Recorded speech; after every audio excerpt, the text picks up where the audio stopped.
एक तरफ भारतीय सेना ऑपरेशन सिंदूर चलाकर पहलगाम का बदला लिया, आतंकियों को उसके घर में घुसकर नेस्त नाबूद कर दिया, लेकिन दूसरी तरफ कर्नल सोफिया कुरैशी के बारे में जो कुछ भी मध्य प्रदेश के मंत्री विजय शाह ने कहा, उसे सुनकर आपका सिर शर्म से झुक जाएगा। विजय शाह ने कर्नल सोफिया को आतंकियों का बहन करार दिया।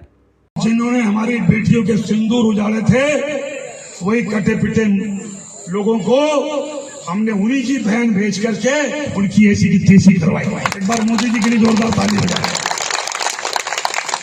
उन्होंने कपड़े उतार उतार के हमारे हिंदुओं को मारा और मोदी जी ने उनकी बहन को उनकी ऐसी की तैसी करने हमारे जहाज से उनके घर आए। अब मोदी जी कपड़े तो उतार नहीं सकते थे, इसलिए उनके समाज की बहन को भेजा कि तुमने हमारी बहनों को अगर विधवा किया है तो तुम्हारे समाज की बहन आके तुम्हें नंगा करके छोड़ेगी। देश का सम्मान, मान सम्मान और हमारी बहनों का सुहाग का बदला तुम्हारी जाति की समाज की बहनों को पाकिस्तान भेजकर अगर कोई ले सकता है। इधर मध्य प्रदेश कांग्रेस के अध्यक्ष जीतू पटवारी ने विजय शाह पर करारा हमला बोलते हुए सवाल पूछा है।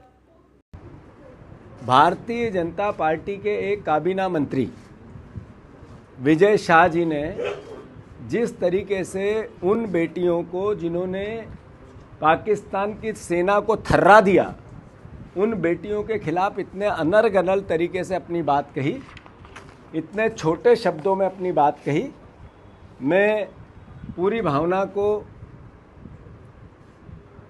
आदरणीय मध्य प्रदेश के मुख्यमंत्री जी के कैबिनेट के मंत्री हैं विजय शाह, उन्होंने बेटियों के प्रति जो अपशब्द कहे, एक मंत्रिमंडल का सदस्य का सामूहिक उत्तरदायित्व मंत्रिमंडल का होता है, तो मोहन यादव जी को अब स्पष्ट करना पड़ेगा कि ये जो विजय शाह जी ने बयान दिया, इससे पूरा मंत्रिमंडल सहमत है क्या?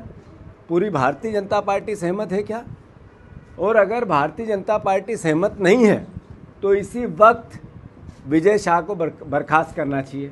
विजय शाह जी को इसी वक्त बर्खास्त करना चाहिए। आखिर वो बेटियां जिन्होंने सेना में रहते हुए अपने प्राणों को दांव पे लगा के देश के सम्मान को बढ़ाया, उनके लिए इतने निकृष्ट शब्दों का उपयोग करना, मैं मानता हूं कि ये देश का अपमान है। इस सेना का, हमारी बेटियों का तो अपमान है ही, पर यह देश का भी अपमान है।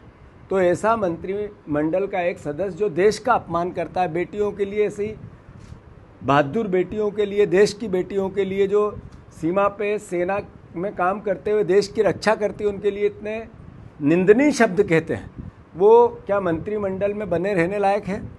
और अगर भारतीय जनता पार्टी ये उनका बर्खास्त नहीं करती है, मोहन यादव जी बर्खास्त नहीं करते हैं, तो मैं मानता हूँ कि पूरी बीजेपी उनके इस बयान से सहमत है क्या?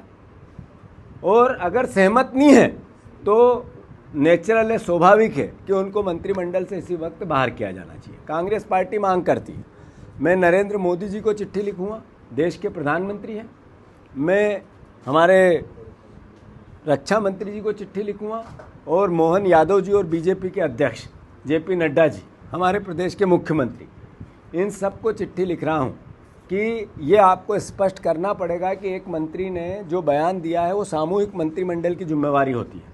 अगर उस बयान पे वो कायम है और आप उससे सहमत हैं, वो मंत्रिमंडल में हैं, तो क्या बीजेपी की भाषा है वो?